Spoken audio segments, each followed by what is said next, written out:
G20 ਜਿਹੜੀ India ਨੇ presidency ਕੀਤੀ ਹੈ 2023 ਦੀ, ਸੋ ਇਹਦਾ ਥੀਮ ਕੀ ਸੀਗਾ, ਪਰਪਸ ਕੀ ਸੀਗਾ ਇਹਦੇ 'ਚ? ਅੱਜ ਦੀ ਤਰੀਕ 'ਚ ਜਿਹੜਾ ਵੀ ਕੋਈ ਕਰੰਟ ਇਕਨੋਮਿਕ ਡਿਵੈਲਪਮੈਂਟ ਹੁੰਦੀ ਹੈ ਦੇ ਐਕਚੁਅਲੀ ਡਿਸਕਸ ਦਿਸ ਵਿਦਿਨ ਦਾ G20। ਜਿਹੜੀ 2023 ਦੀ ਮੀਟਿੰਗ ਹੋਈ ਹੈ, ਇਹ 18ਵੀਂ 18th G20 ਮੀਟਿੰਗ ਹੋਈ ਜਿਹੜੀ ਇੰਡੀਆ 'ਚ ਹੋਈ ਹੈ। G20 ਦਾ ਕੋਈ ਆਪਣਾ ਅਲੱਗ ਕੋਈ ਆਫਿਸ ਨਹੀਂ ਹੈ, ਇਹ ਹਰ ਸਾਲ ਇੱਕ ਕੰਟਰੀ ਨੂੰ ਮਿਲਦੀ ਹੈ, तो उसी देश 'ਚ ਉਹਦਾ ਆਪਣਾ ਆਫਿਸ ਸੈਟਅਪ ਹੋ ਜਾਂਦਾ। ਤੇ ਇੰਡੀਆ ਨੇ ਦਸੰਬਰ 2022 ਨੂੰ ਜਦ ਆਫਿਸ ਲਿਆ, ਪ੍ਰੈਜ਼ੀਡੈਂਸੀ ਲਈ, ਤੇ ਇੱਥੇ ਆ ਗਈ agriculture, anti corruption, employment, environment, culture, digital economy, ਇਸ ਤਰ੍ਹਾਂ ਦੇ ਬਹੁਤ ਸਾਰੇ ਮੈਂ ਤੁਹਾਨੂੰ ਦੱਸਿਆ, ਜਿਸ ਤਰ੍ਹਾਂ ਕਿ 13 ਟੌਪਿਕ ਉਹਨਾਂ ਦੇ ਔਰ 7 ਟੌਪਿਕ ਫਾਈਨੈਂਸ ਦੇ ਔਰ ਕਰੀਬ 8 ਟੌਪਿਕ ਜਿਹੜੇ ਕੰਸਲਟੇਟਿਵ ਗਰੁੱਪ ਹੈ ਉਹਨਾਂ 'ਚ ਡਿਸਕਸ ਹੁੰਦੇ ਆ। ਇਸ ਵਾਰ ਕਰੀਬ 60 ਜਿਹੜੇ ਸ਼ਹਿਰਾਂ 'ਚ ਇਹ ਪ੍ਰੋਗਰਾਮ ਹੋਏ ਔਰ ਡਿਫਰੈਂਟ ਗਰੁੱਪਸ, ਚਾਹੇ ਉਹ ਫਾਈਨੈਂਸ ਟਰੈਕ ਦੇ ਹੋਣ ਜਾਂ ਸ਼ੇਰਪਾ ਟਰੈਕ ਦੇ ਹੋਣ ਜਾਂ ਇੰਗੇਜਮੈਂਟ ਗਰੁੱਪ ਹੋਣ, ਉਹਨਾਂ ਨੇ ਡਿਫਰੈਂਟ ਜਗ੍ਹਾ ਜਾ ਕੇ ਇਹ ਮੀਟਿੰਗਾਂ ਕੀਤੀਆਂ। ਵਾਰ ਜਿਹੜੀ ਯੂਕਰੇਨ ਔਰ ਰਸ਼ੀਆ ਦੀ ਚੱਲ ਰਹੀ ਹੈ, ਤੇ ਲਗਭਗ 4-5 ਦਿਨ ਪਹਿਲੇ ਤੱਕ ਲੱਗਦਾ ਸੀ, 9 ਤਰੀਕ ਤੋਂ ਪਹਿਲੇ ਤੱਕ ਲੱਗਦਾ ਸੀ ਕਿ ਕੰਸੈਂਸਸ ਇਹਦੇ ਤੇ ਬਣੇਗੀ ਨਹੀਂ, ਕਿਉਂਕਿ ਬੜੀ ਡਿਫਰੈਂਟ ਓਪੀਨੀਅਨ, US, EU ਔਰ ਇਧਰ ਰਸ਼ੀਆ, ਚਾਈਨਾ, ਇੰਡੀਆ, ਸਭ ਦੇ ਅਲੱਗ ਵਿਊਜ਼ ਬਣਦੇ ਪਏ ਸੀ, ਪਰ ਉਹਦੇ ਬਾਵਜੂਦ ਇੱਕ ਕੰਸੈਂਸਸ ਬਣ ਕੇ ਆਈ। G20 ਹੋਈ ਹੈ, ਇਹਦੇ ਅੰਦਰ ਚਾਈਨਾ ਔਰ ਜੋ ਰਸ਼ੀਆ ਦੇ ਟੌਪ ਹੈਡਸ ਉਹ ਕਿਉਂ ਮਿਸ ਕੀਤੇ? ਚਾਈਨਾ ਜਿਹੜਾ ਪ੍ਰੈਜ਼ੀਡੈਂਟ ਹੈ, ਉਹ ਤਾਂ ਉਹਨਾਂ ਦਾ ਕੁਝ ਇੰਟਰਨਲ ਵੀ ਉੱਥੇ ਡਿਸਟਰਬੈਂਸ ਚੱਲ ਰਹੀ ਹੈ। ਚਾਈਨਾ ਨੂੰ ਪਤਾ ਸੀਗਾ ਕਿ ਇੱਥੇ US ਵੀ ਹੈ, ਇੰਡੀਆ ਵੀ ਹੈ, ਤੇ ਉਹ ਕਨਫਰੰਟ ਨਹੀਂ ਕਰ ਸਕਦਾ। ਅੱਜ ਦੀ ਉਹ ਇਸ ਪੋਜੀਸ਼ਨ 'ਚ ਨਹੀਂ ਆਉਣਾ ਚਾਹੁੰਦਾ ਸੀ ਕਿ ਕਨਫਰੰਟ ਹੋਏ।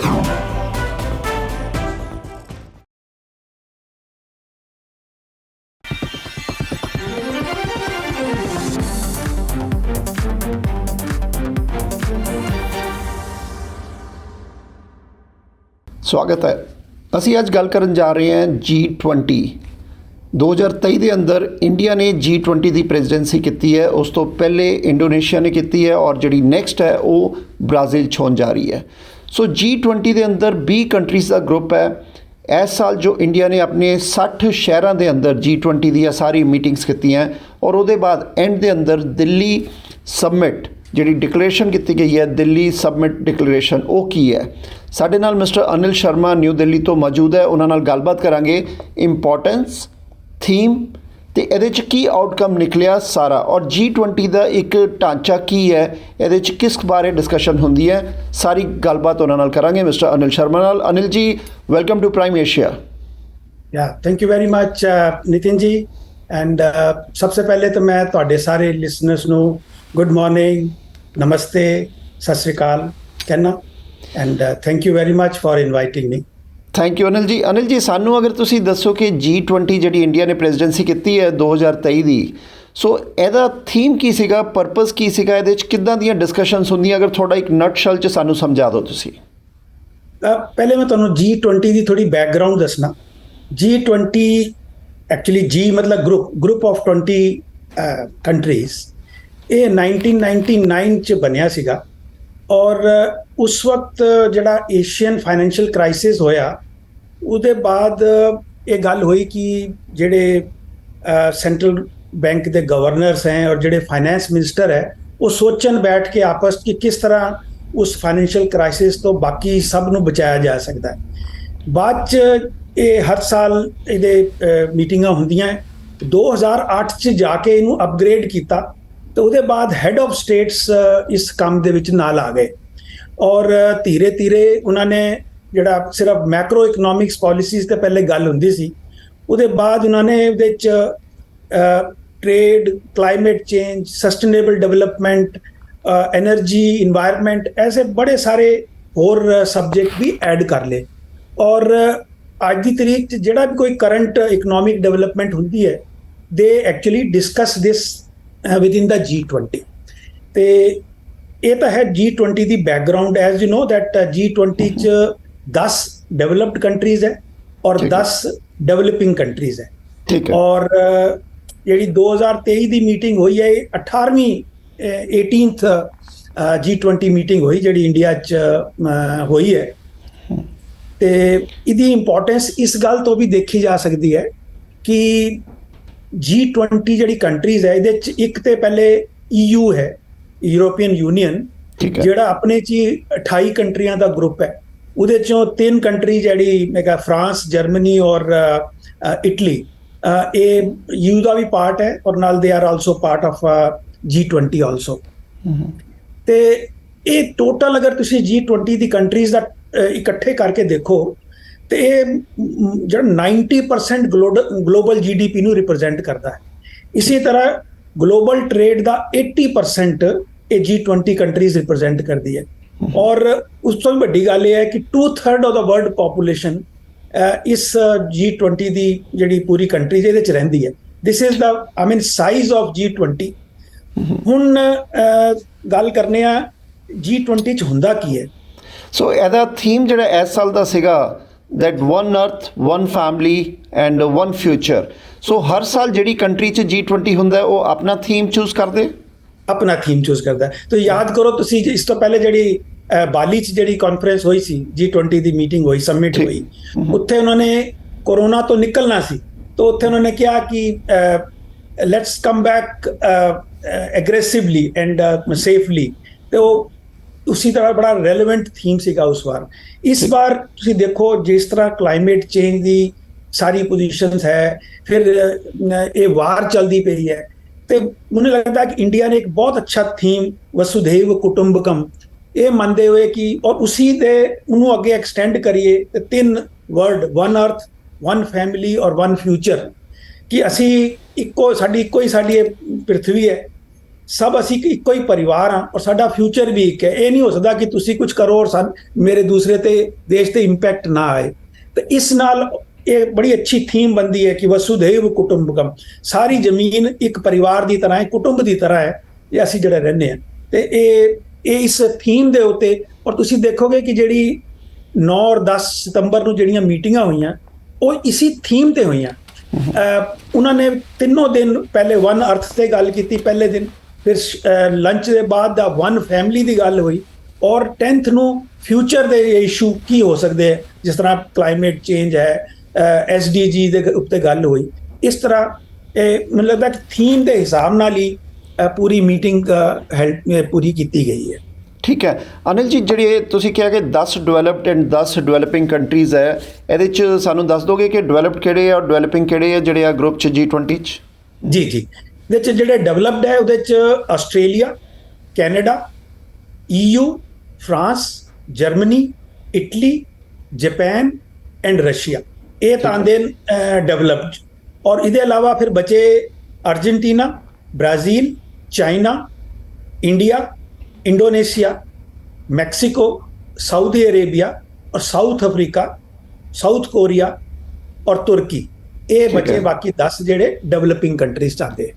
ठीक है अनिल जी, ਹੁਣ ਜਿਹੜੇ ਟੌਪਿਕਸ G20 ਕਿਉਂਕਿ ਇੰਡੀਆ ਦੀ ਸਾਨੂੰ ਜਿੱਦਾਂ ਪਤਾ ਚੱਲਿਆ ਕਿ 60 ਜਿਹੜੇ ਸਿਟੀਜ਼ ਹੈ, 60 ਸ਼ਹਿਰਾਂ ਦੇ ਅੰਦਰ ਆ ਸਾਰੀਆਂ ਮੀਟਿੰਗਾਂ ਚੱਲਦੀਆਂ ਰਹੀਆਂ ਔਰ ਨਵੰਬਰ ਐਂਡ ਤੱਕ ਇੰਡੀਆ ਦੀ ਪ੍ਰੈਜ਼ੀਡੈਂਸੀ ਰਹੂਗੀ G20 ਦੇ।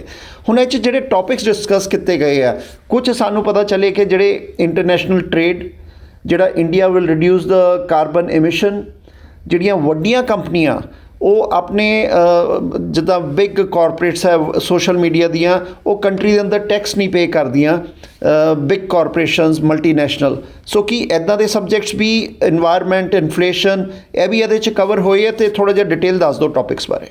ਠੀਕ ਹੈ, ਮੈਂ ਤੁਹਾਨੂੰ ਪਹਿਲੇ ਨਾ ਇਸ ਤੋਂ ਪਹਿਲੇ ਇੱਕ ਦੱਸਣਾ ਕਿ G20 'ਚ ਹੁੰਦਾ ਕੀ ਹੈ। ठीक, वो थोड़ा समझोगे तो फिर बहुत सब्जेक्ट में अच्छी तरह समझ सकते हैं। ठीक है। पहली गल तो यह कि G20 का कोई अपना अलग कोई ऑफिस नहीं है, ये हर साल एक कंट्री ਨੂੰ मिलती है, तो उसी देश च ਉਹਦਾ अपना ऑफिस सैटअप हो जाता है। तो इंडिया ने दिसंबर 2022 ਨੂੰ जब ऑफिस लिया, प्रेजिडेंसी ली, तो ਇੱਥੇ आ गई। और ਇਹਦੇ 'ਚ ਹੁੰਦਾ ਕੀ ਹੈ, ਇਹਦੇ 'ਚ 2 ट्रैक बने हुए हैं, एक ਨੂੰ बोलते हैं फाइनेंस ट्रैक और एक ਨੂੰ बोलते हैं शेरपा ट्रैक। ठीक है। फाइनेंस ट्रैक ਜਿਹੜਾ ਹੈ ਉਹ ਦੇਸ਼ ਦੇ ਫਾਈਨੈਂਸ ਮਿਨਿਸਟਰਸ ਔਰ ਸੈਂਟਰਲ ਬੈਂਕ ਦੇ ਹੈਡਸ ਜਿਹੜੇ ਹੈ ਉਹ ਉਹਨੂੰ ਲੀਡ ਕਰਦੇ ਆ। ਔਰ ਜਿਹੜਾ ਦੂਸਰਾ ਸ਼ੇਰਪਾ ਹੈ, ਸ਼ੇਰਪਾ ਮਤਲਬ ਹੁੰਦਾ ਹੈ ਕਿ ਜਿਹੜਾ ਹੈਡ ਆਫ ਸਟੇਟ ਹੈ ਉਹ ਕੋਈ ਆਪਣਾ ਇੱਕ ਬੜਾ ਸਿਲੈਕਟਡ ਬੰਦਾ ਅੱਗੇ ਰੱਖਦੇ ਹੈ, ਜੋ ਉਸ ਸਾਰੀ ਅੱਗੇ ਦੀ ਪੂਰੀ ਕਾਰਵਾਈ ਨੂੰ ਡੀਲ ਕਰਦਾ ਹੈ ਤੇ ਮਤਲਬ ਉਹ ਇਨੀਸ਼ੀਏਟ ਕਰਦਾ ਸਾਰੇ। ਇਸ ਤਰ੍ਹਾਂ 20 ਦੇ 20 ਜਿਹੜੇ ਕੰਟਰੀਜ਼ ਹੈ ਉਹਨਾਂ ਦੇ ਸ਼ੇਰਪਾ ਇਕੱਠੇ ਹੋ ਕੇ ਗੱਲ ਕਰਦੇ ਆ, ਉਹਨਾਂ ਦੇ ਫਾਈਨੈਂਸ ਮਿਨਿਸਟਰਸ, ਉਹਨਾਂ ਦੇ ਸੈਂਟਰਲ ਬੈਂਕ ਦੇ ਜੋ ਹੈੱਡ ਹੈ ਉਹ ਮਿਲ ਕੇ ਗੱਲ ਕਰਦੇ ਆ। ਤੇ ਇਹਨਾਂ ਨੂੰ ਅੱਗੇ ਇਹਨਾਂ ਨੇ ਜਿਹੜਾ ਫਾਈਨੈਂਸ ਟਰੈਕ ਹੈ ਉਹਦੇ 'ਚ 7 ਗਰੁੱਪ ਬਣੇ ਹੋਏ ਨੇ, ਔਰ ਜਿਹੜਾ ਸ਼ੇਰਪਾ ਟਰੈਕ ਹੈ ਉਹਦੇ 'ਚ 13 ਗਰੁੱਪ ਬਣੇ ਹੋਏ ਹੈ। ਪਰ ਇਸ ਦੇ ਇਲਾਵਾ ਇੱਕ ਹੋਰ ਬੜੀ ਅੱਛੀ ਇੰਟਰਸਟਿੰਗ ਡਿਵੈਲਪਮੈਂਟ G20 'ਚ ਹੁੰਦੀ ਹੈ ਕਿ ਇਹਦੇ 'ਚ ਨਾ ਕੁਝ ਕੰਸਲਟੇਟਿਵ ਗਰੁੱਪਸ ਬਣੇ ਹੈ। ਠੀਕ ਹੈ। ਤਾਂ ਉਹ ਹੁੰਦੇ 11 ਇੰਗੇਜਮੈਂਟ ਗਰੁੱਪਸ ਜਿਹਨੂੰ ਬੋਲਦੇ ਆ। ਉਹ ਉਹਦੇ 'ਚ ਸਿਵਲ ਸੁਸਾਇਟੀ, ਤੁਸੀਂ ਨਾਂ ਸੁਣੇ ਹੋਣੇ ਆ, ਯੂਥ 20, ਵਿਮਨ 20, ਸਾਇੰਸ 20, ਇਹ ਸਾਰੇ ਕੇ ਦੇ ਸਾਰੇ ਇੰਗੇਜਮੈਂਟ ਗਰੁੱਪਸ ਹੈ ਜਿਹੜੇ ਮਤਲਬ ਇਸ ਸਾਰੇ ਟੌਪਿਕਸ ਨੂੰ ਅੱਗੇ ਚਲਾਉਂਦੇ ਆ। ਫਾइनेंस ट्रैक च बहुत इंपॉर्टेंट इशू होते हैं बिकॉज फाइनेंस ट्रैक ही सबसे इंपॉर्टेंट। और तुसी जब इसकी डेक्लेरेशन देखोगे ये जिन्ने ट्रैक होंगे है इन्हां दे जो भी डिसीजनस इन्हां च आपस च कंसेंसस बनती है वो फाइनली अपीयर होंदी है जाके समिट दी जिहड़ी डेक्लेरेशन होंदी है।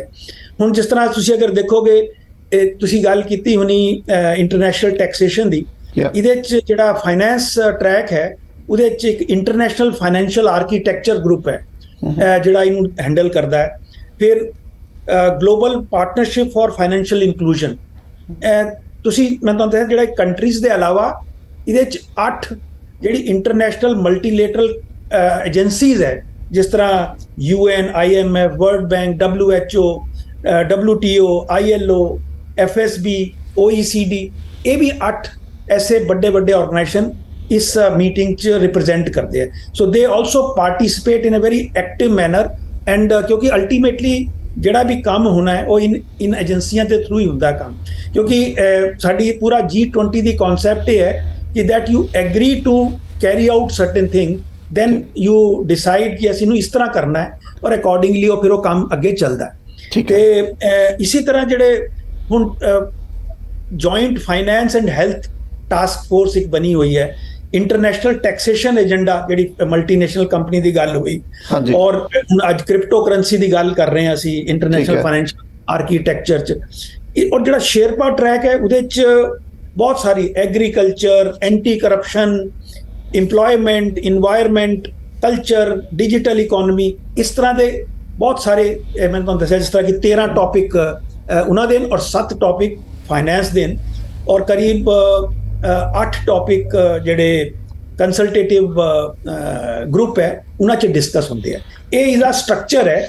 ਠੀਕ ਹੈ। ਔਰ ਇਨੀ ਸਟਰਕਚਰ ਦੇ ਅੰਦਰ ਤੁਸੀਂ you will be very surprise to know ਕਿ ਇਸ ਵਾਰ ਕਰੀਬ 60 ਜਿਹੜੇ ਸ਼ਹਿਰਾਂ 'ਚ ਇਹ ਪ੍ਰੋਗਰਾਮ ਹੋਏ ਔਰ ਡਿਫਰੈਂਟ ਗਰੁੱਪਸ ਚਾਹੇ ਉਹ ਫਾਈਨੈਂਸ ਟਰੈਕ ਦੇ ਹੋਣ ਜਾਂ ਸ਼ੇਰਪਾ ਟਰੈਕ ਦੇ ਹੋਣ ਜਾਂ ਇੰਗੇਜਮੈਂਟ ਗਰੁੱਪ ਹੋਣ, ਉਹਨਾਂ ਨੇ ਡਿਫਰੈਂਟ ਜਗ੍ਹਾ ਜਾ ਕੇ ਇਹ ਮੀਟਿੰਗਾਂ ਕੀਤੀਆਂ। ਮੈਂ ਤੁਸੀਂ ਦੇਖੋ Bangalore, Srinagar, Chandigarh, Chennai, Hyderabad, Jodhpur, Calcutta, Lucknow, you name A city. ਤੇ ਇਸ ਤਰ੍ਹਾਂ ਮਤਲਬ ਇੱਕ ਤਰ੍ਹਾਂ ਦੀ ਸ਼ੋਕੇਸਿੰਗ ਵੀ ਹੋ ਗਈ ਕਿ ਉਹ ਕੰਟਰੀਜ਼ ਨੂੰ ਇੱਕ ਤਰ੍ਹਾਂ ਆਪਣੀ ਸਿਟੀ ਨੂੰ ਸੈਲ ਵੀ ਕਰ ਲਿਆ, ਪਲੱਸ ਇੱਕ ਪੂਰੇ ਉਸ ਸਿਟੀ ਦਾ ਕਿਆ ਸਪੈਸ਼ਲਿਟੀ ਹੈ, और प्लस एक बड़ी वाइड और अच्छी एक उत्थे डिस्कशंस हुई और उन सारे तुसीं देखोगे कि 112 आउटकम डॉक्यूमेंट्स निकले हैं। 112 आउटकम, ठीक है। यस, जेड़े जिन्हां दा लिंकेज पूरी दी पूरी जेड़ी दिल्ली डिक्लेरेशन है ਉਹਦੇ 'ਚ 83 पैराग्राफ्स है। नितिन जी तुसीं विल बी सरप्राइज कि 83 पैराग्राफ्स तुसीं गल कीती सी, 83 all the paragraphs have 100% consensus. Anil ਜੀ, ਨਾਰਮਲੀ ਜਿੰਨੇ ਵੀ ਅਸੀਂ ਪਹਿਲੇ ਦੇਖੀਆਂ ਜਿਹੜੀਆਂ G20 ਹੋਈਆਂ ਐਂਡ ਦੇ ਅੰਦਰ ਕੰਸੈਂਸਸ ਨਹੀਂ ਹੁੰਦਾ ਜਾਂ ਸਮਿਟ ਦੀ ਡਿਕਲੇਰੇਸ਼ਨ ਬਹੁਤ ਵਾਰ ਨਹੀਂ ਹੁੰਦੀ। ਸੋ ਐਤਕੀ ਜਿਹੜੀ ਹੈ ਡਿਕਲੇਰੇਸ਼ਨ ਵੀ ਹੋਈ ਹੈ ਦਿੱਲੀ ਸਮਿਟ ਦੀ, ਔਰ ਤੁਸੀਂ ਕਹਿ ਰਹੇ ਕਿ ਇੰਨੇ ਪੈਰਾਗ੍ਰਾਫਸ ਦੇ ਉੱਪਰ ਸਾਰੇ 'ਤੇ ਕੰਸੈਂਸਸ ਮੀਨ ਸਹਿਮਤੀ, ਸਾਰੀ ਕੰਟਰੀਜ਼ ਦੀ ਸਹਿਮਤੀ ਬਣੀ ਹੈ ਐਸ ਪੁਆਇੰਟਸ 'ਤੇ। ਉਹ ਸਹਿਮਤੀ ਕੀ ਹੈ, ਕਿਹੜੇ ਪੁਆਇੰਟਸ ਹੈ?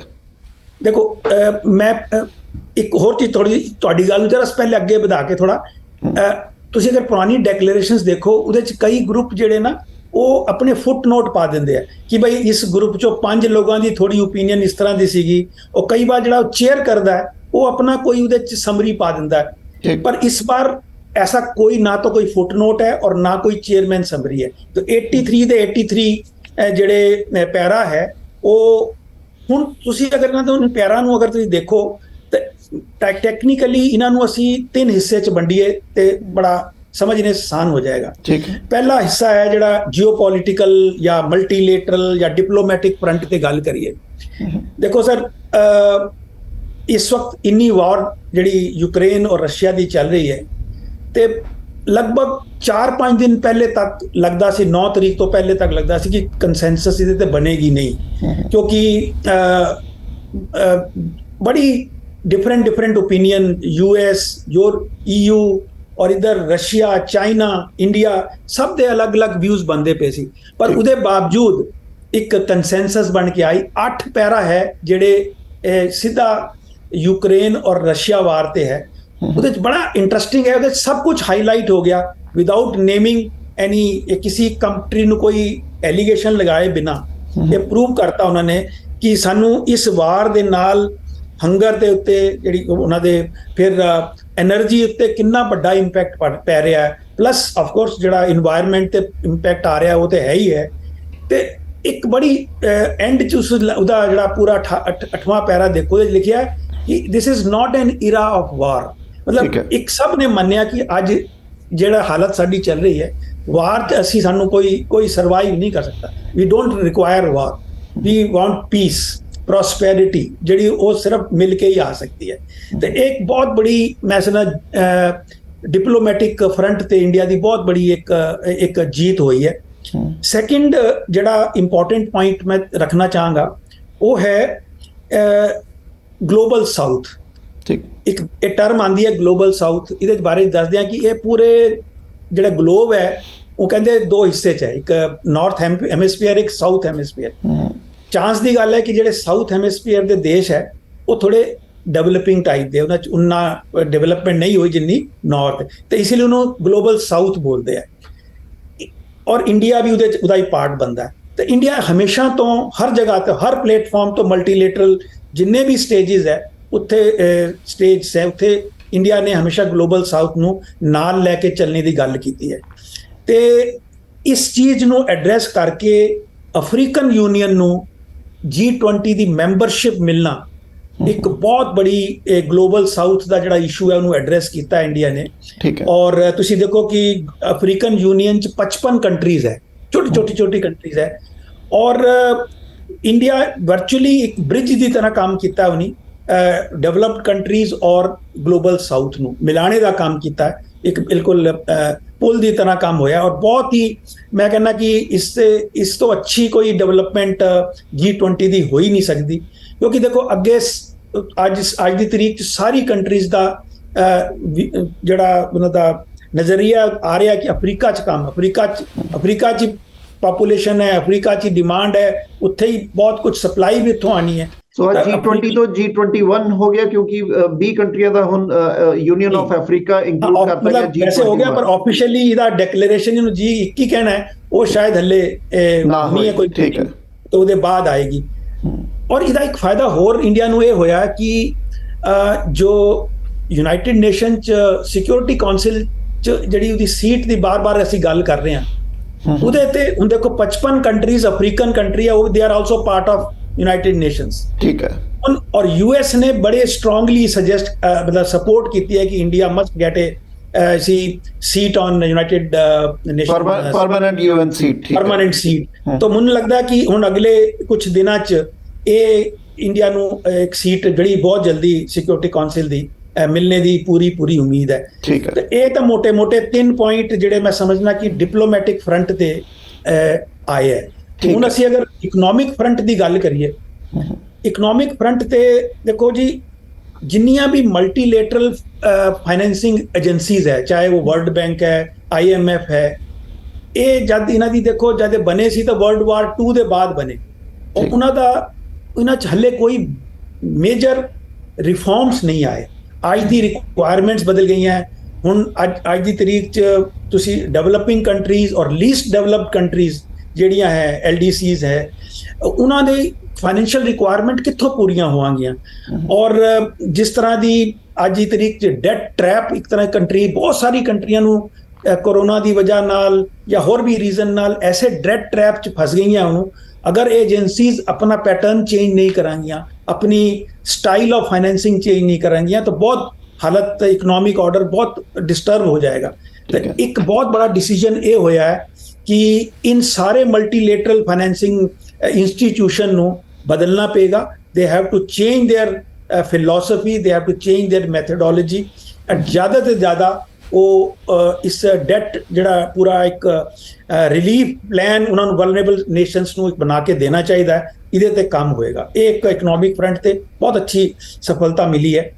ਤੁਸੀਂ ਗੱਲ ਕੀਤੀ ਸੀ ਇੰਟਰਨੈਸ਼ਨਲ ਟੈਕਸੇਸ਼ਨ ਦੀ। ਇੰਟਰਨੈਸ਼ਨਲ ਟੈਕਸੇਸ਼ਨ ਤੇ ਟੈਕਸ ਹੈਵਨਸ ਵੀ, ਕਿਉਂਕਿ ਮੇਰੇ ਖਿਆਲ ਇਹ ਵੀ ਪੁਆਇੰਟ ਆਇਆ ਕਿ ਬਹੁਤ ਸਾਰੇ ਪੋਲੀਟੀਸ਼ੀਅਨ ਹੋਣ ਜਾਂ ਬਿਊਰੋਕਰੈਟਸ ਹੋਣ ਜਾਂ ਉਹ ਟੈਕਸ ਹੈਵਨ ਵਾਲੀ ਕੰਟਰੀਜ਼ 'ਚ ਆਪਣਾ ਜਿਹੜਾ ਮਨੀ ਟ੍ਰਾਂਸਫਰ ਕਰਦੇ ਆ ਤੇ ਟੈਕਸ ਹੈਵਨ ਉੱਥੇ ਸੇਵ ਕਰਦੇ ਆ ਜੀ। ਤੇ ਉਹਦੇ ਨਾਲ ਹੀ ਦੇਖੋ ਤੁਸੀਂ ਇਹਦੇ 'ਚ ਇੱਕ ਬਹੁਤ ਬੜਾ ਡਿਸੀਜਨ ਇਹ ਵੀ ਹੋਇਆ ਕਿ ਉਹਦੇ ਨਾਲ ਹੀ ਤੀਸਰਾ ਜਿਹੜਾ ਟੌਪਿਕ ਅਗਰ ਜੋੜੀਏ ਤਾਂ ਉਹ ਹੈ ਕਾਊਂਟਰਿੰਗ ਟੈਰਰਿਜ਼ਮ ਐਂਡ ਮਨੀ ਲਾਂਡਰਿੰਗ। ਠੀਕ ਹੈ, ਕਿਉਂਕਿ ਉਹ ਨਾਲ ਹੀ ਜੁੜਦਾ ਉਹਦੇ ਤੇ ਉਹਨੂੰ ਐਡਰੈਸ ਕੀਤਾ ਗਿਆ ਕਿ ਇੱਕ ਤਾਂ ਪਹਿਲੇ ਦੇਖਿਆ ਜਾਏ ਕਿ ਇਹ ਜਿਹੜੇ ਸਟੇਟ ਸਪਾਂਸਰਡ ਟੈਕਸ ਹੈਵਨਸ ਹੈ ਇਹਨਾਂ ਨੂੰ ਬੰਦ ਕੀਤਾ ਜਾਏ। ਸਟੇਟ ਸਪਾਂਸਰਡ ਮਤਲਬ ਤੁਸੀਂ ਦੇਖੋ ਅੱਜ ਦੀ ਤਰੀਕ 'ਚ ਡਿਵੈਲਪ ਕੰਟਰੀਜ਼ 'ਚ ਬਹੁਤਾਂ ਦੇ ਕੰਟਰੀਜ਼ ਦੇ ਆਫੀਸ਼ੀਅਲ ਟੈਕਸ ਹੈਵਨਸ ਹੈ। ਯੂਐਸ ਦਾ ਵੀ ਹੈ, ਯੂਕੇ ਦਾ ਵੀ ਹੈ, ਤੇ ਜਰਮਨੀ ਦਾ ਵੀ ਹੈ। ਹਰ ਕਿਸੇ ਨੇ ਆਪਣਾ ਆਪਣਾ ਇੱਕ ਟੈਕਸ ਹੈਵਨ ਬਣਾਇਆ। ਤਾਂ ਉਹਦੇ 'ਚ ਬਹੁਤ ਉਸ ਤਰ੍ਹਾਂ ਦੀ ਲੀਕੇਜ ਔਰ ਇੱਕ ਉਹਨਾਂ ਨੂੰ ਪ੍ਰੋਟੈਕਸ਼ਨ ਟੈਕਸ ਦਾ ਮਿਲਦਾ ਹੈ। ਤਾਂ ਉਸ ਨੂੰ ਰੋਕਣੇ ਵਾਸਤੇ ਕੰਮ ਕਰਨਾ ਹੈ। FATF ਜਿਹੜੀ ਫਾਈਨੈਂਸ਼ੀਅਲ ਐਕਸ਼ਨ ਟਾਸਕ ਫੋਰਸ ਹੈ ਉਹਨੂੰ ਹੋਰ ਪੈਸਾ ਦੇ ਕੇ ਉਹਨੂੰ ਹੋਰ ਸਟਰੈਂਥਨ ਕਰਨਾ ਹੈ। ਤੁਸੀਂ ਦੇਖੋ ਹੋਇਆ ਕੀ ਹੈ ਕਿ ਹੁਣ FATF ਉਨ ਕੰਟਰੀਜ਼ ਨੂੰ ਆਈਡੈਂਟੀਫਾਈ ਕਰਦਾ ਹੈ ਔਰ ਉਹਨੂੰ ਨੋਟੀਫਾਈ ਕਰਦਾ ਹੈ ਕਿ ਇਹ ਕੰਟਰੀ ਹੈ ਜਿਹੜੀ ਆਪਣੀ ਕੋਈ ਇਨਫੋਰਮੇਸ਼ਨ ਨੂੰ ਦਿੰਦੀ ਨਹੀਂ ਹੈ, ਉੱਥੇ ਜਿਹੜੀ ਸੀਕ੍ਰੇਸੀ ਹੈ ਉਹ ਜ਼ਿਆਦਾ ਹੈ, ਟਰਾਂਸਪੇਰੈਂਸੀ ਹੈ ਨਹੀਂ, ਤੇ ਉਹਨਾਂ ਨੂੰ ਟੈਕਸ ਲਾਜ਼ ਦੇ ਥਰੂ ਉਹਨਾਂ ਨੂੰ ਬੈਨ ਕੀਤਾ ਜਾਂਦਾ ਹੈ ਤਾਂ ਕਿ ਉੱਥੇ ਇਨਵੈਸਟਮੈਂਟ ਨਾ ਜਾਏ, ਉੱਥੇ ਲੋਕ ਨਾ ਜਾਣ। ਤੇ ਇਸ ਦੇ ਉੱਤੇ ਹੋਰ ਕੰਮ ਹੋਣਾ ਬਹੁਤ ਜ਼ਰੂਰੀ ਹੈ ਔਰ ਉਹਦਾ ਵੀ ਇੱਕ ਬਹੁਤ ਅੱਛੀ ਕੰਸੈਂਸਸ ਇਸ ਇਸ਼ੂ ਤੇ ਬਣੀ ਹੈ। ਇੰਟਰਨੈਸ਼ਨਲ ਟੈਕਸੇਸ਼ਨ ਤੇ ਤੁਸੀਂ ਦੇਖੋ OECD ਬਹੁਤ ਕੰਮ ਕਰ ਰਿਹਾ ਸੀਗਾ ਇਹਦੇ ਤੇ। ਜਿਹੜੀ ਤੇ ਉਹਨਾਂ ਨੇ ਜਿਹੜਾ BEPS ਕਰਕੇ ਇੱਕ ਪ੍ਰੋਜੈਕਟ ਚੱਲਦਾ ਉੱਥੇ, ਬੇਸ ਇਰੋਜ਼ਨ ਐਂਡ ਟੈਕਸ ਸ਼ਿਫਟਿੰਗ, ਉਹ ਉਹਨਾਂ ਤੇ ਕਿ ਬਈ ਕੰਪਨੀਆਂ, ਮਲਟੀਨੈਸ਼ਨਲ ਕੰਪਨੀ ਜਿੱਥੇ ਦੀ ਕੰਪਨੀ ਹੈ ਉੱਥੇ ਵੀ ਟੈਕਸ ਨਹੀਂ ਦੇ ਰਹੀ, ਜਿੱਥੋਂ ਕਮਾ ਰਹੀ ਹੈ ਉੱਥੇ ਵੀ ਟੈਕਸ ਨਹੀਂ ਦੇ ਰਹੀ। ਤੇ ਕੁਝ ਲਾਅ ਇਸ ਤਰ੍ਹਾਂ ਦੇ ਉਹ ਉਹਨਾਂ ਨੂੰ ਮੈਨੀਪੂਲੇਟ ਕਰਦੇ ਆ। ਤੇ ਇੱਕ BEPS ਤੇ ਜਾ ਕੇ ਇਸ ਤਰ੍ਹਾਂ ਦਾ ਇੱਕ ਕੰਸੈਂਸਸ ਜਿਹੀ ਬਣ ਰਹੀ ਹੈ ਇੰਟਰਨੈਸ਼ਨਲ ਟੈਕਸੇਸ਼ਨ ਤੇ ਕਿ ਜਿਹੜੀ ਮਲਟੀਨੈਸ਼ਨਲ ਕੰਪਨੀਜ਼ ਹੈ ਜਿਨ੍ਹਾਂ ਦਾ ਜੂਰਿਸਡਿਕਸ਼ਨ ਅੱਜ ਦੀ ਤਰੀਕ 'ਚ ਸੈਟਲ ਨਹੀਂ ਹੈ। ਫੋਰ ਐਗਜ਼ਾਮਪਲ ਤੁਸੀਂ ਗੂਗਲ ਲੈ ਲਓ, ਹੁਣ ਗੂਗਲ ਕਿੱਥੋਂ ਕਮਾਈ ਕਰਦਾ ਹੈ, ਜਾਂ ਫੇਸਬੁੱਕ ਲੈ ਲਓ। ਤੇ ਇਹ ਡਿਸੀਜਨ ਆ ਰਿਹਾ ਹੈ ਕਿ ਕਿਸੇ ਨਾ ਤਰ੍ਹਾਂ ਇਹਨਾਂ ਨੂੰ ਇੱਕ ਯੂਨੀਫਾਰਮ ਟੈਕਸ ਲਗਾਇਆ ਜਾਏ ਜਿਹੜਾ ਜਿਸ ਕੰਟਰੀ ਤੋਂ ਜਿੰਨਾ ਟੈਕਸ ਕਲੈਕਟ, ਜਿੰਨਾ ਇਨਕਮ ਕਰ ਰਿਹਾ ਉਹ ਤੇ ਇੱਕ ਬੇਸ ਟੈਕਸ ਲਗਾ ਕੇ ਤਾਂ ਕਿ ਉਸ ਕੰਟਰੀ ਨੂੰ ਉੱਥੇ ਜਿਹੜੀ ਇਨਕਮ ਜਨਰੇਟ ਹੋਈ ਹੈ ਉਹਨੂੰ ਉਸ ਡਿਊ ਦਾ ਟੈਕਸ ਉੱਥੇ ਮਿਲ ਜਾਏ। ਤੇ ਇੰਟਰਨੈਸ਼ਨਲ ਟੈਕਸੇਸ਼ਨ ਤੇ ਇਸ ਬਾਰੇ ਬਹੁਤ ਅੱਛੀ ਡਿਵੈਲਪਮੈਂਟ ਹੋਈ ਹੈ। ਇਹ ਕੰਟੀਨਿਊਸ ਵਰਕ ਹੈ, ਇਹ ਨਹੀਂ ਕਿ ਅੱਜ ਹੀ ਹੋਇਆ। ਇਹ this is but it has taken a very good shape and ਜਿਹੜਾ ਪਿਲਰ 1 ਪਿਲਰ 2 ਇਹ ਉਹਦੇ ਚੰਦੇ ਟਰਮ ਆਉਂਦੀਆਂ ਟੈਕਨੀਕਲ ਟਰਮਸ, पिलर 2 ਤੇ ਕਾਫੀ ਕੰਮ ਹੋ ਰਿਹਾ ਔਰ ਇਹ ਮੈਨੂੰ ਲੱਗਦਾ ਕਿ ਬੜਾ ਪੋਜ਼ਿਟਿਵ ਡਾਇਰੈਕਸ਼ਨ 'ਚ ਕੰਮ ਜਾ ਰਿਹਾ ਹੈ। ਠੀਕ ਹੈ। ਤੇ ਟੈਕਸ ਹੈਵਨਸ ਦੀ ਗੱਲ ਕੀਤੀ, ਉਹਦੇ ਤੇ ਵੀ ਤੁਸੀਂ ਦੱਸਿਆ। ਮੇਰਾ ਇੱਕ ਸਵਾਲ ਅਨਿਲ ਜੀ ਕਿ ਅਗਰ ਤੁਸੀਂ ਜਿਹੜੀ G20 ਹੋਈ ਹੈ ਇਹਦੇ ਅੰਦਰ ਚਾਈਨਾ ਔਰ ਜੋ ਰਸ਼ੀਆ ਦੇ ਟੌਪ ਹੈਡਸ ਉਹ ਕਿਉਂ ਮਿਸ ਕੀਤੇ? ਇਹ ਵੈਸੇ ਤਾਂ ਬੜਾ मतलब कहना है कि पॉलिटिकल या क्वेश्चन है, मैं तो जवाब तो नहीं दे पाऊंगा, पर मैनू इस तरह लगता है कि चाइना जिहड़ा प्रेजिडेंट है वो तो उन्होंने कुछ इंटरनल भी उत्थे डिस्टरबेंस चल रही है। जैसी र्यूमर है कि प्रेजिडेंट जो जिनपिंग है उन्होंने अपने उत्थे भी कुछ अपनी जिहड़ी ਉਹਨਾਂ ਦਾ ਪੋਲਿਟ ਬਿਊਰੋ ਹੈ, ਉੱਥੇ ਕੁਝ ਨਾਰਾਜ਼ਗੀ ਕੁਝ ਚਲਦੀ ਪਈ ਹੈ ਤੇ ਇਸ ਲਈ ਉਹਨਾਂ ਨੇ ਆਪਣੇ ਪ੍ਰੀਮੀਅਰ ਲੀ ਕਿੰਗ ਨੂੰ ਭੇਜਿਆ। ਔਰ ਰਸ਼ੀਆ ਦਾ ਤਾਂ ਸਭ ਨੂੰ ਪਤਾ ਹੀ ਹੈ ਕਿ ਉੱਥੇ ਵਾਰ ਦੀ ਵਜ੍ਹਾ ਨਾਲ ਨਹੀਂ ਆ ਸਕੇ। ਉਹਨਾਂ ਨੇ ਵੀ ਫੋਰਨ ਮਿਨਿਸਟਰ ਆਪਣੇ ਲੈਵਰੋਵ ਨੂੰ ਭੇਜਿਆ। ਉਹ is a very strong person और बहुत सीजनड पॉलिटिशियंस हैं, बहुत पुराने हैं। और रशिया का तो तुसी इसलिए भी दिमाग तो कट सकते हो कि देखो आज की तारीख उन्होंने पोस्ट G20 उन्होंने बहुत पॉजिटिव उदी रिपोर्ट दी है। उन्होंने कहा कि this was a breakthrough summit and has come out with a very very. और चाइना दे कोल कोई देखो चाइना नूं पता सीगा कि इत्थे US भी है, इंडिया भी है, तो वो कन्फ्रंट नहीं कर सकता। अज वो इस पोजीशन च नहीं आना चाहता सी कि कन्फ्रंट होए। तो इसलिए और फिर देखो सब नूं पता तो सीगा कि जिहड़ा एक मैगा कॉरीडोर जिहड़ा एक 2 अनाउंसमेंट्स होर बड़ियां इंपॉर्टेंट हुई हैं, ਉਹਦੇ ਬਾਰੇ ਵੀ ਸਾਨੂੰ ਆਈ ਥਿੰਕ ਗੱਲ ਕਰਨੀ ਚਾਹੀਦੀ ਹੈ। दो it is not part of the G20 but on the side line of G20 दो बहुत इंपॉर्टेंट डिसीजनस होए। एक होया मैगा इकोनॉमिक कॉरीडोर। ठीक है, ये देखो जी ये this is part of partnership for global infrastructure investment जिन्हों basically they India, UAE, Saudi Arabia, Jordan, Israel और उसके बाद फिर EU इस तरह लिंकेज चल रही है। शिप फिर रेलवे, रोड, इस तरह की एक लिंकेज है। और तो बड़ी इंटरेस्टिंग गल ये है कि ਇਹਦੇ ਨਾਲ ਸਿਰਫ ਇਹ ਇੱਕ ਕੋਰੀਡੋਰ ਹੀ ਨਹੀਂ ਹੈ, ਇਹਦੇ ਇਲਾਵਾ ਇਹਦੇ ਨਾਲ 3 ਹੋਰ ਪਾਈਪਲਾਈਨਸ ਚੱਲ ਰਹੀਆਂ, ਇੱਕ ਇਲੈਕਟ੍ਰਿਸਿਟੀ ਦੀ, ਇੱਕ ਹਾਈਡਰੋਜਨ ਦੀ ਔਰ ਇੱਕ ਡੇਟਾ ਦੀ। ਔਰ ਜਿਹੜਾ ਐਸਟੀਮੇਟ ਕੀਤਾ ਗਿਆ ਕਿ ਆਲਮੋਸਟ 40% ਜਿਹੜਾ ਟਾਈਮ ਔਰ ਕਾਸਟ ਇਹਦੇ ਨਾਲ ਸੇਵ ਹੋਏਗੀ। ਤੇ ਚਾਈਨਾ ਨੂੰ ਮੈਨੂੰ ਲੱਗਦਾ ਕਿ ਸ਼ਾਇਦ ਨੂੰ ਲੱਗਦਾ ਸੀ ਕਿ ਇਹ BRI ਦਾ ਇੱਕ in competition to BRI India और US ਦਾ ਇਨੀਸ਼ੀਏਟਿਵ ਹੈ ਤੇ ਮੇਬੀ ਉਹਨਾਂ ਨੂੰ ਐਮਬੈਰਸਿੰਗ ਲੱਗਦਾ ਹੋਵੇਗਾ ਇਸ ਵਿੱਚ, ਪਰ ਇਹ it has nothing to do with G20 but it was announced during ਦਾ G20। ਔਰ ਜੋ ਸੈਕਿੰਡ ਹੈ ਉਹ ਵੀ ਬਹੁਤ ਇੰਟਰਸਟਿੰਗ ਹੈ, ਉਹ ਹੈ ਸਾਡਾ ਗਲੋਬਲ ਬਾਇਓਫਿਊਲ ਅਲਾਈਅੰਸ।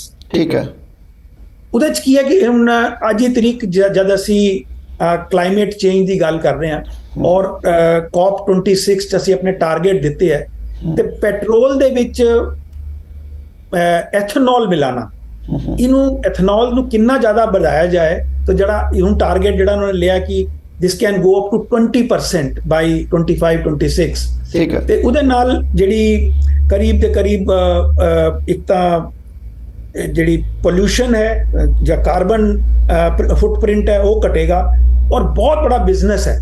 ਕਹਿੰਦੇ ਕਿ ਕਰੀਬ 162 ਬਿਲੀਅਨ $US ਦਾ ਮਾਰਕੀਟ ਹੈ ਜਿਹੜੀ 2032 ਤੱਕ ਸਾਹਮਣੇ ਆਣੀ ਹੈ।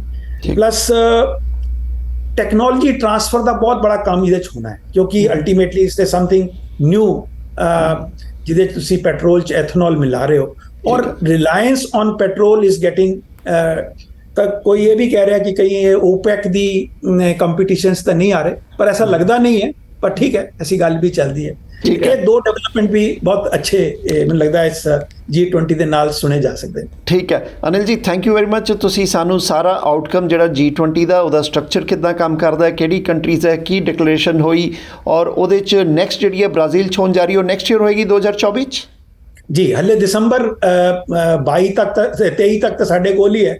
ਹੁਣ ਜਿਹੜੇ ਰਿਪੋਰਟਸ ਬਣਨੀਆਂ ਹੈ ਔਰ ਅੱਗੇ ਦੇ ਜਿਹੜੇ ਵਰਕ ਇਨ ਪ੍ਰੋਗਰੈਸ ਹੁੰਦਾ ਉਹਦੀ ਰਿਪੋਰਟ ਬਣਦੀ ਹੈ, ਉਹ ਫਿਰ ਜਾ ਕੇ ਅੱਗੇ ਫਿਰ ਬ੍ਰਾਜ਼ੀਲ ਕੋਲ ਜਾਏਗੀ। ਤੁਸੀਂ ਦੇਖੋ ਇੱਕ ਟ੍ਰਾਇਕਾ ਬੋਲਦੇ ਨੇ ਇਹਨੂੰ, ਇਹ ਵੀ ਬਹੁਤ ਇੰਟਰਸਟਿੰਗ ਹੈ। ਪਹਿਲੇ ਬਾਲੀ 'ਚ, ਫਿਰ ਦਿੱਲੀ ਔਰ ਅੱਗੇ ਹੁਣ ਜਾਣਾ ਹੈ ਬ੍ਰਾਜ਼ੀਲ। ਸੋ ਆ ਸਾਰੀ ਡਿਵੈਲਪਿੰਗ ਕੰਟਰੀਜ਼ ਹੈ, तीनों डेवलपिंग कंट्रीज है। तो इसलिए ग्लोबल साउथ का ਜਿਹੜਾ G20 ਚ ਜਿਹੜਾ ਅੰਦਰ ਆ ਰਿਹਾ, ਤੁਸੀਂ ਇੱਕ ਪੁਆਇੰਟ ਸਾਡਾ ਮਿਸ ਹੋ ਗਿਆ, ਜਲਦੀ ਨਾਲ ਉਹ ਵੀ ਗੱਲ ਕਰ ਲੈਂਦੇ ਆ। ਕਲਾਈਮੇਟ ਚੇਂਜ ਦੇ ਉੱਤੇ ਜਿਹੜੀ ਫੰਡਿੰਗ ਦੇ ਉੱਪਰ ਡਿਸੀਜਨ ਹੋਇਆ ਉਹ ਬਹੁਤ ਹੀ ਪੋਜ਼ਿਟਿਵ ਹੈ। ਦੇਖੋ ਅੱਜ ਦੀ ਤਰੀਕ ਚ ਕਹਿੰਦੇ ਨੇ ਕਿ ਬਈ ਲਗਭਗ 80% ਜਿਹੜਾ ਪੋਲਿਊਸ਼ਨ ਹੈ ਉਹ ਡਿਵੈਲਪਡ ਕੰਟਰੀਜ਼ ਕਰਦੀਆਂ, ਤੇ ਡਿਵੈਲਪਿੰਗ ਕੰਟਰੀਜ਼ ਕਹਿ ਰਹੀਆਂ ਭਾਈ ਤੁਸੀਂ ਇੰਨਾ ਪੋਲਿਊਸ਼ਨ ਕਰ ਲਿਆ, ਕੁਝ ਪੈਸੇ ਦਿਓ ਤੇ ਅਸੀਂ ਤੁਸੀਂ ਕਹਿ ਰਹੇ ਹੋ ਪੋਲਿਊਸ਼ਨ ਘਟਾਣਾ, ਸਾਨੂੰ ਤੁਸੀਂ ਫੰਡਿੰਗ ਕਰੋ। ਤੇ ਇਹ ਇੱਕ ਬਹੁਤ ਬੜੇ ਅਮਾਊਂਟ ਦੀ $1 trillion ਕਰੀਬ $9 trillion ਦੀ ਜਿਹੜੀ ਇੱਕ ਫੰਡਿੰਗ ਦੀ ਗੱਲ ਹੋਈ ਹੈ ਉਹ ਉਹਦੇ ਤੇ ਕੰਸੈਂਸਸ ਬਣੀ ਹੈ। Developed countries have in fact UK has already started contributing there ਤੇ ਇੱਕ ਬਹੁਤ ਮੈਨੂੰ ਲੱਗਦਾ ਕਿ ਬਹੁਤ ਅੱਛਾ ਕੰਮ ਇਹ ਵੀ ਇਸੇ ਤਰ੍ਹਾਂ ਨਾਲ ਦੇਖੋ G20 ਚ ਕੋਈ ਹੋਰ ਐਸਾ ਕੋਈ ਬਾਈਂਡਿੰਗ ਡਿਸੀਜਨਸ ਨਹੀਂ ਹੁੰਦੇ। These are all consensus decisions ਕਿ ਵੀ ਅਸੀਂ ਕਰਨਾ ਹੈ। ਜਿਸ ਤਰ੍ਹਾਂ WTO ਚ ਜਾਓ ਉੱਥੇ ਤਾਂ ਜਦ ਤੱਕ ਬਾਈਂਡਿੰਗ ਉਹ ਤਾਂ ਐਗਰੀਮੈਂਟ ਦੀ ਹੈ ਨਾ, ਕਰਨਾ ਹੈ, ਨਹੀਂ ਕਰੋਗੇ ਤਾਂ ਤੁਹਾਨੂੰ ਮਤਲਬ ਉਹਦਾ ਪੈਨਲਟੀਜ਼ ਹੈ। ਇੱਥੇ ਕੁਝ ਨਹੀਂ, ਇੱਥੇ ਕੰਸੈਂਸਸ। ਠੀਕ ਹੈ ਅਨਿਲ ਜੀ, ਥੈਂਕ ਯੂ ਵੈਰੀ ਮਚ, ਸਾਨੂੰ ਬੜੀ ਅੱਛੀ ਤਰ੍ਹਾਂ ਐਕਸਪਲੇਨ ਕੀਤਾ ਔਰ ਦੱਸਿਆ G20 ਬਾਰੇ। Thank you very much. Welcome sir, thank you very much, ਨਮਸਕਾਰ।